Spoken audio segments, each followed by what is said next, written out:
It's time that we had a conversation about Zack Martin and Terence Steele on the right side of the Cowboys offensive line. We'll explain on this episode of the Locked On Cowboys podcast.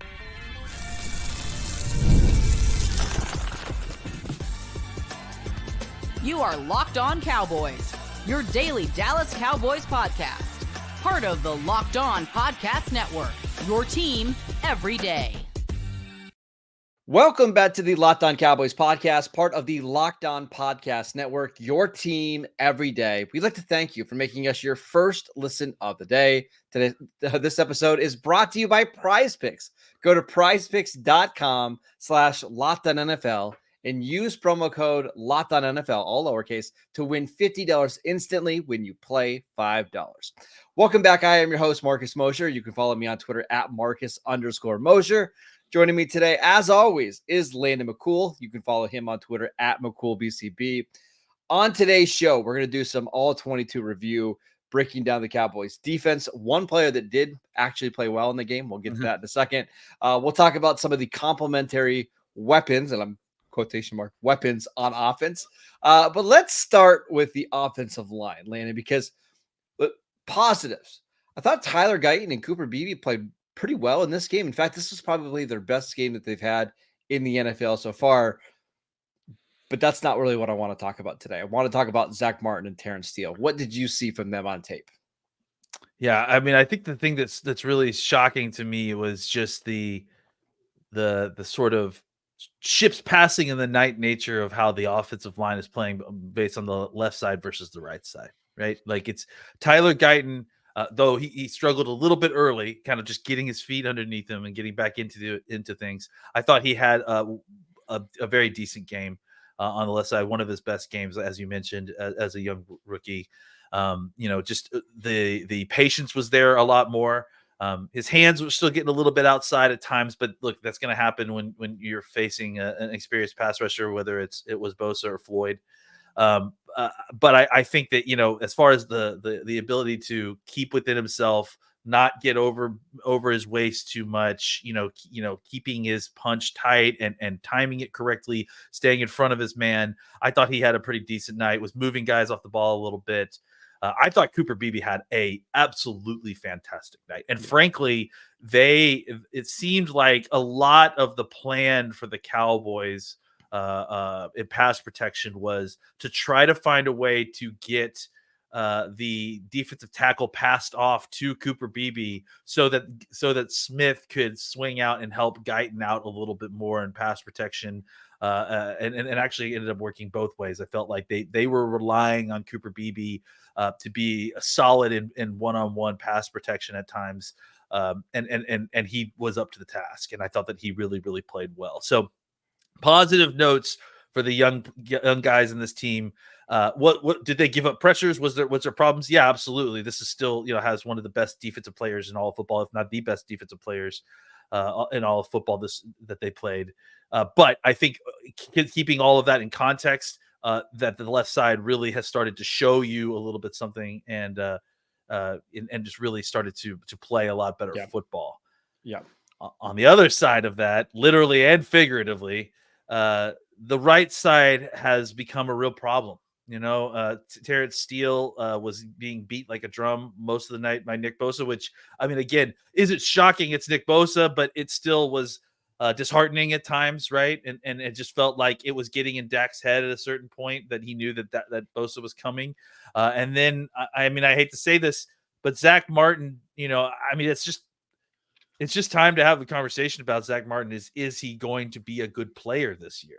Like, I don't want to say that it's a career, cliff fall off. It could very well be he's continuing to deal with his back injury and it's just lingering and not going away. But I have to say, I expected a better form of Zack Martin coming out of the bye with the week off and some time off. And I don't know that we got that. I think he was mostly fine in pass protection at times, but he was still getting pushed around a lot. And then in the run game, he's just not moving guys off the ball. He's missing blocks. He's not staying. He's not. His blocks aren't sticky anymore. Like these guys are getting off the blocks. So it was nice to see the improvement on the left side of the offensive Yep. line, but it was obviously disheartening to see that the right side of the line is now starting to have, their sort of ongoing season-long problems continue to happen. Yeah, let's start with Zack Martin because I agree. Like you can still see him in pass pro. He's generally in the right spot. His technique is good, but there were some times where he was just overwhelmed with the power, which you don't Yeah. see Zack Martin getting overwhelmed with the power. And that's what makes me think it could be an injury related thing, right? Because usually even 33, 34-year-old guards still have old man strength, right? They're not getting bulldozed and taken off their feet. But there was a play on the third down type Yes. screen to Jake Ferguson Mm-hmm. where it was like, holy crap, he can't move. Like he just can't move in space at all.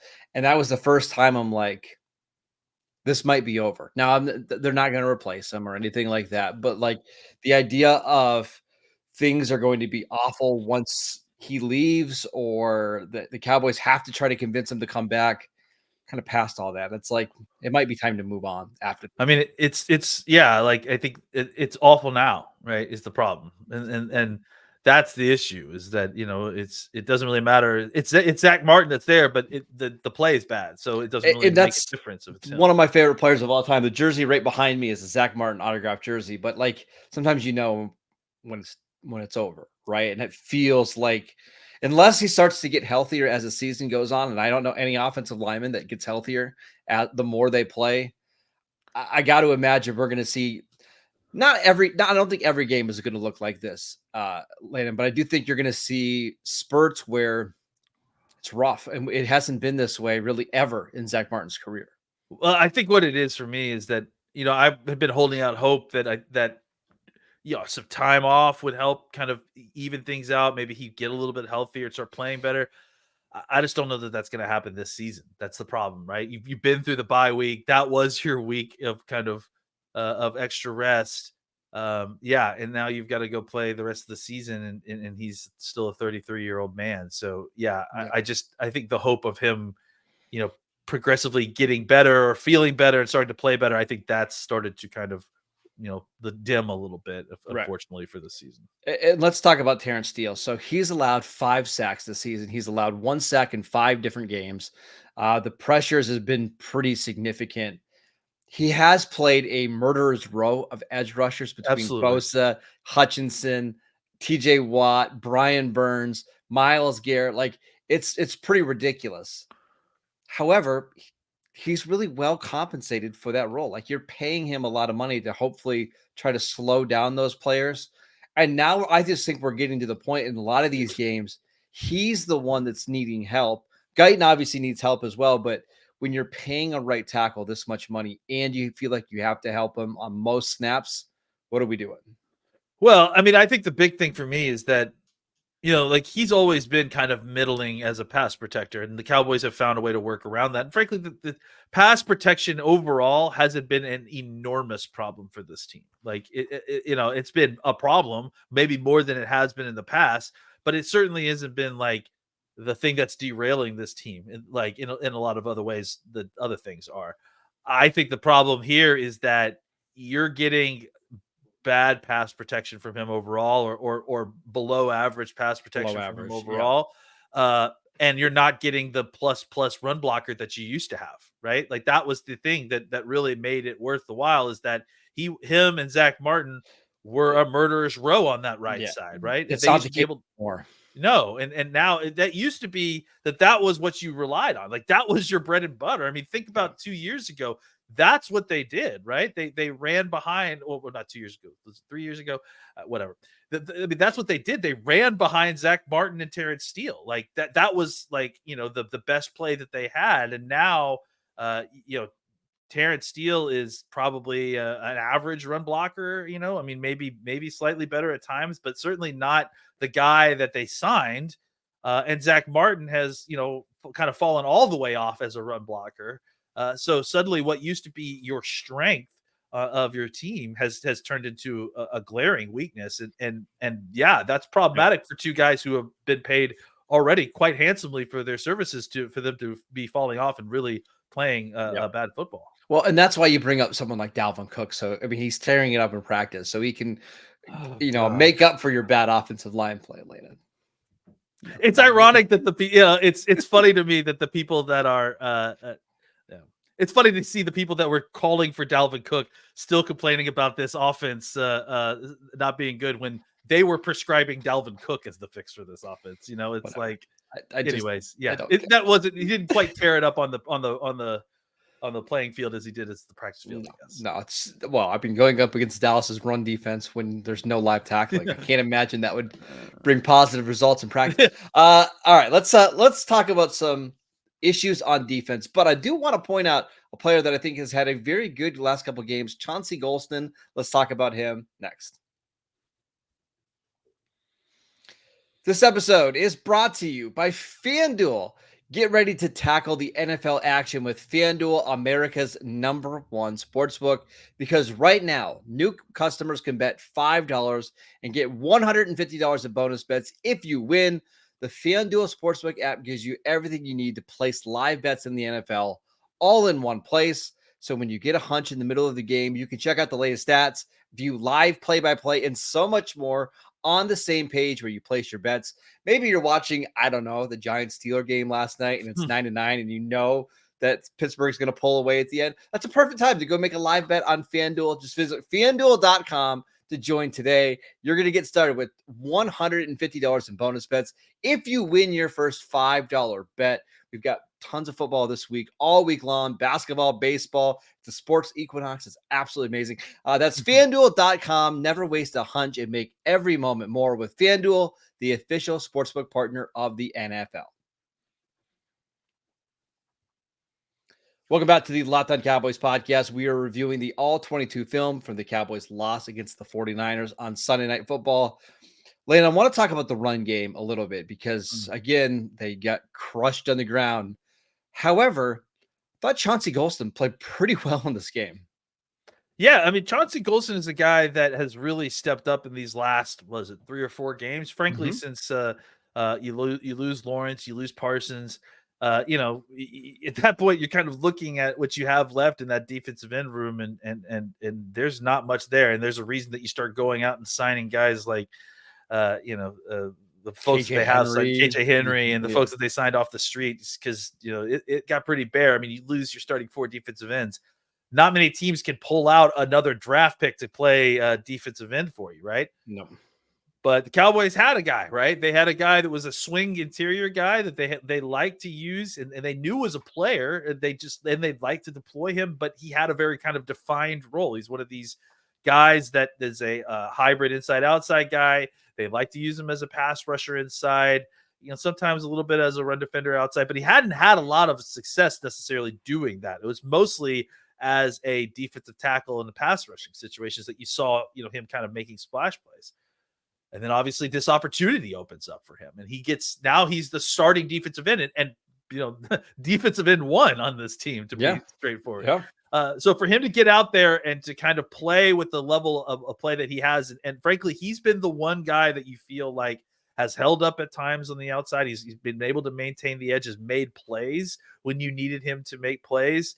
I think it was a wonderful revelation for a guy that we've seen take snaps on the edge and just not hold up very well in kind of a limited role. For him to kind of get into this role full time and play at a level that was not getting you killed like everybody else on that defensive line.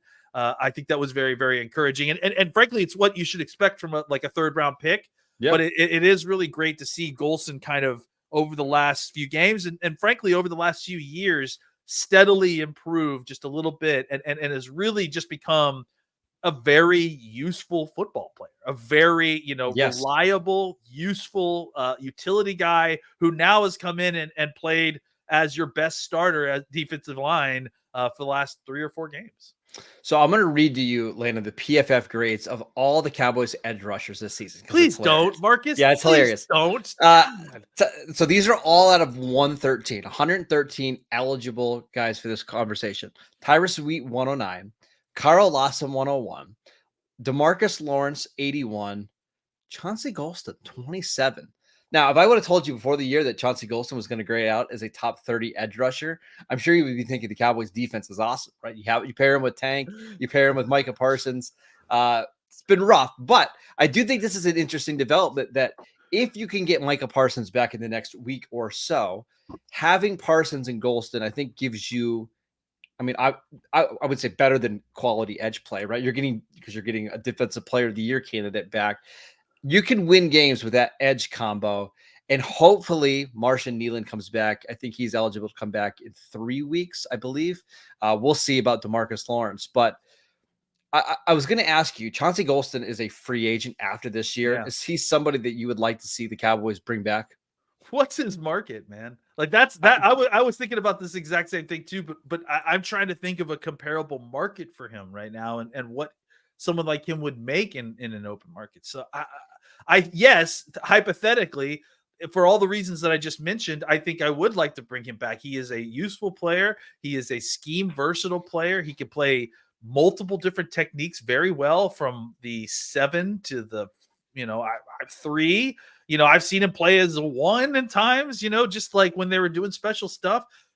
So for guys that play, versatile multiple fronts, he is, a godsend as a guy who can make plays lined up on a tackle, lined up outside of a tackle, lined up between a guard and a tackle, lined up between the guard and the center. He's a guy who can do a little bit of everything. And then on top of that, when you put him regularly on the defensive end side, he's played, like you said, as a top 25 tackle, a defensive end in this league. So I am interested in re-signing him. I think the question becomes, what do you pay a player like that? Because I just don't know if that's a weird market. He's only played 1,200 career snaps in 4 seasons, so it's not a lot. He's been a utility player. He's been basically just like a scheme specific player. So what do you pay those guys? But I will say, with DeMarcus Lawrence on the final years of his deal, and I've got some questions about what he's even going to look like coming back from this foot injury. You've got Sam Williams coming back from a torn ACL. Marshall Nealon is a rookie who's going to miss a lot of his rookie season. I think it would be beneficial to bring back somebody like this who can give you quality play until you figure out what else you have on the defensive line. Yeah, absolutely. I mean, I'm interested in re-signing him. The question is the cost, right? Yeah. But especially, he's one of the few guys that you could feel really comfortable about re-signing. And really, no matter what happens with the coaching staff or if they change coordinators, he'll be able to fit.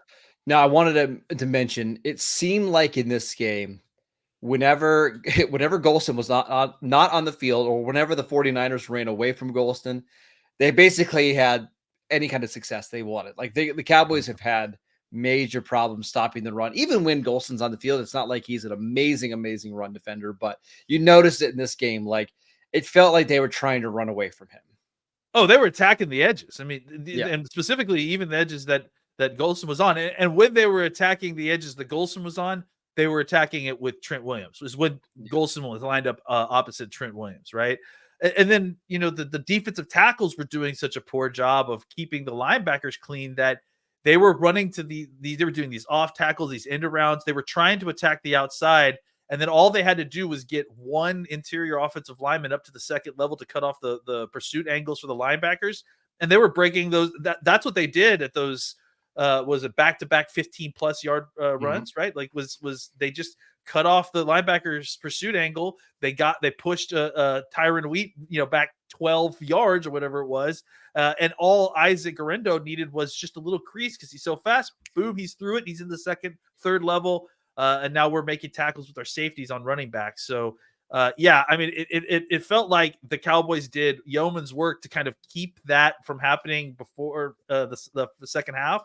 But by the second half, the 49ers figured out exactly what was going on and then attacked the weak spots of this defense. Yeah, there's just not much they can do until they start getting some guys back, right? Like, they just don't have the horses on defense to stop the run. They don't have the defensive tackles. Although I thought Osa Odigizua played a good game in this one. The other defensive tackles, not so much.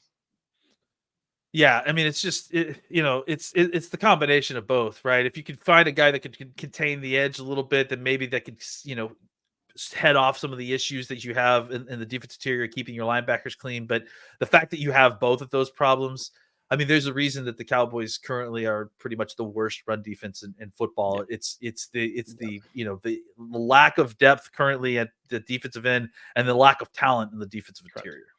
All right, let's talk about the others on offense. When we mean others, we mean not Dak Prescott, CeeDee Lamb, or even really Jalen Tolbert. Let's talk about those guys next. This episode is brought to you by Prize Picks. Prize Picks is the best place to get real money sports action. With over 10 million members and billions of dollars in award winnings, Prize Picks has made daily fantasy sports accessible to all. You just pick more or less on at least 2 players for a shot to win up to 100 times your cash. Run your game all season long on Prize Picks. Prize Picks is the best place to get action on sports in most states, including California, Georgia, Texas, and Florida. Prize Picks is also the only real money daily fantasy sports platform with an injury insurance policy. So if you have a player that leaves in the first half and does not return, Prize Picks keeps your lineup alive. Sign up today and get $50 instantly when you play $5. You don't even need to win to receive the $50 bonus. It's guaranteed. Download the Prize Pick app today. Use promo code LOCKEDONNFL to get $50 instantly after you play your first $5 lineup. Again, download the app today. Use promo code LOCKEDONNFL to get $50 instantly after you play your first $5 lineup. Prize Picks, run your game. This episode is brought to you by Hillsdale College.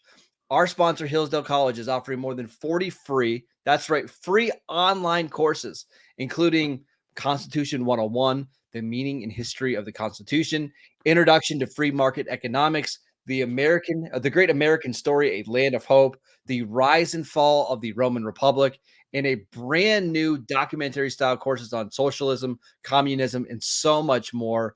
All of Hillsdale's colleges are self-paced, so you can start whenever and tune in whenever. You can just pull up your phone, put on a lecture, work out, go for a walk, whatever you want to do. Plus, you can go deeper with readings, quizzes, and discussions, or just kick back and enjoy the lectures. Go right now to hillsdale.edu/lockedon to enroll. There's absolutely no cost, and it's easy to get started. That's hillsdale.edu/lockedon to register. hillsdale.edu/lockedon. Welcome back to the Locked On Cowboys podcast. We'd like to thank you for making us your first listen of the day. For your second listen, go check out the new Locked On NFL show, now with 2 shows every single day. First, the Madman Tyler Rowland kicks you off in the morning with a double shot of NFL espresso. Then stop by the barbershop with Tony Wiggins for some real NFL talk. Find Locked On NFL on YouTube or wherever you get your podcasts. All right, Lana, let's talk about the complementary players on offense. That seems nice. Not very One of the things that when I was watching the film was how many high leverage situations were being given to players not named CeeDee Lamb, Jake Ferguson, or Jalen Tolbert. For example, there was a third down shot in the red zone that went to Luke Schoonmaker, which he drew the penalty on, so that one worked out. There was a third down pass to Brevin Spann-Ford in the end zone, which was a really good ball by Dak. That was a tough catch, but Spann-Ford needs to make it.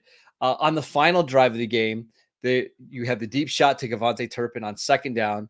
You had the fourth down shot to Jalen Brooks. We knew that the Cowboys were going to have to rely on a lot of young players this year. I just didn't expect this many high leverage situations to go to those guys. Yeah, and there honestly going through this game, there were a lot of play calling and personnel questions I had on a lot of this stuff. First off, let's talk about some of the stuff with the others, as you're referring to it, and someone as a big Lost fan, I appreciate that reference. My wife just finished it. That's where we got. Oh man, the whispering. Listen, I the whispers about these others are that they're not finishing plays very well, and there's two things here. They're not finishing these plays, which frankly, I think McCarthy will make an argument that you need to try to get these guys the ball early in the season so they can be useful later in the season. That sort of situation is sort of running dry at this point when they continually are not able to perform, and we're getting to the mid season, and you don't have any players to kind of help complement the rest of your folks. And then on top of that, the other problem that they're experiencing is because these guys are not, exactly savvy veterans or experienced players, they're not getting any of these calls. Like it feels like No. the Jalen Brooks and Brevin Spanford, like, you can make an argument that some of those plays they should have gotten some pass interference calls, and maybe if it had been a different receiver, they would have drawn those penalties. But I think that's also part of the problem is that these guys don't know how to finish yet. And I think that's one of the harder things you have to learn in the NFL is not just running the route, getting where you need to be, but like going up and getting the ball and finishing when there's physicality on your body. And I think, especially like you mentioned, in these high leverage situations where it is, do or die time, it's 4th and 10 for the ball game. Like the fact that they're going to Brooks and that they're looking at Jalen Brooks in those situations, is not great. And I'll even go one step further. It just feels like this team had a very poor plan to win that game, right? Yeah. Like, why are you throwing the deep shots on first down when you have just under 3 minutes left to go in the game? And that was my thought. It's like, okay, the ideal drive is exactly what you did against Pittsburgh a couple weeks ago, where you use all of the clock and score the game-winning touchdown with no time remaining. Yeah. But the Cowboys were wanting to like take chunk shots in this game for no reason. Like that was the thing that really, and really, like, look, I'm not a quarterback. I'm not a quarterback coach, but if I was a play caller, I think the first thing I want to do is get like a 5 or 6 yard easy play just to get a completion going, to change the angles, to get our quarterback, who is notoriously a rhythm quarterback, into rhythm. I would not be deploying a high leverage outside the numbers only routes with nothing in the middle of the field when you have I understand you have no timeouts, but if there's 2 minutes and 45 seconds left to go in the clock, you still have the 2-minute warning. Get the ball moving. What you have to worry about is getting first downs, not the clock at this point. You have plenty of time. Even with no timeouts, you have the 2-minute warning. You've got all this time. Dak is very experienced in handling these situations, but what you can't do is is try to get all of it in one play or in 2 plays when it's absolutely unnecessary to do so. And again, doing that with younger, inexperienced players who, even when Dak drops an absolute ridiculous dime onto their shoulder pad, they can't bring it in. So, it's rough, because this is the kind of thing that we talk about when we talk about Dak, right? It's like he does it's certainly not all on him, because he does things that are amazing all the time. And even when that happens, his guys fail him, or there's not good options in route for him to go to. I think that was the other big thing. I just wanted to point this out. Sure. The thing that really kind of crystallized the problem with the play calling to me is watching the Shanahan offense, right? And seeing how Purdy had options all throughout the snap, and when the play broke down, like the organization on the scramble drill was so much better than the Cowboys. Like you watch Dak break a pocket and then you watch 2 wide receivers of the Cowboys slowly move towards each other. And I'm like, what are you guys doing? Like, create space. And you watch San Francisco, you've got 2 tight ends out in route. Suddenly the play breaks down. They naturally know to break in opposite directions, and one guy breaks free, and it's like a 30-yard reception on what should have been a dead play, because it should have been over. And I think that's what's really frustrating, is that, yes, the Cowboys don't have the kind of wide receivers outside of CeeDee Lamb to make the big plays when you need them. But then on top of that, they're also just not being put into a great position to create space, to present themselves to be good targets for Dak in those high leverage situations. So it's frustrating, because it feels like it's failure all around, like wide receivers, quarterback, play caller. There was a play, and I believe it was in the final drive of the game, where Fred Warner literally covered 3 players on one play, because Ezekiel Elliott and Luke Schoonmaker basically ran into each other, like running a drag route underneath, right in front of the offensive line. And as Dak is about to throw the ball, those guys are literally face-to-face, face mask touching. And then right behind them is CeeDee Lamb, and between them is Fred Warner. So Warner's literally covering 3 players on one down. And it's just, Mike McCarthy said they had a lot of execution and communication errors. I don't get how you're having these in week 8 coming off a bye week. How do you have so many of these now, unless it really is just way too many young players on the field at one time? Yeah, unscripted plays. Yeah, Like he was unscripted talking plays about, too. the scripted plays. Like that's what's really frustrating. Uh, it's just you can make the look. I can make excuses, or you can say that it's fine for them to be like, not having an organized scramble drill, or not knowing how to find space, but like on scripted plays that like you're supposed to have like down pat, that you're gonna call. Like, how is there miscommunication? Like, and for him to say it like it isn't his job to make sure that there isn't miscommunication, I thought was a little bit bold. But yeah, I Yeah. mean, this is the problem that you get when you play with young players. But Mike, it was your decision to play with these young players, so you need to find a way to make it work.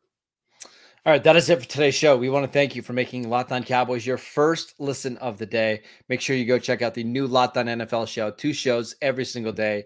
Go download our podcast wherever you get your podcasts. We are free and available on all platforms. Follow Landon on Twitter at McCoolBCB. I'm at Marcus_Mosher, and we will see you right back here tomorrow.